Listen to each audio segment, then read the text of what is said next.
Hi, today I'm going to show you how you can add a wireless network manually on Windows. So from the desktop here, you want to go to the taskbar down here, and then you want to click on this arrow here near the Wi-Fi settings. And then on here, you want to type in or click in with more Wi-Fi settings. Now on more Wi-Fi settings, you want to go to show available networks. If your current network isn't here, then of course we need to add it manually. So the way we're going to do that is we're going to go to manage known networks, and on manage known network, go to add network.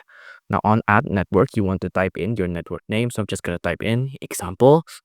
You need to type in your security type as well. This is very important. Don't let it be wrong. So if it's WPA2 personal, make it so. If it's WEP, make it so as well.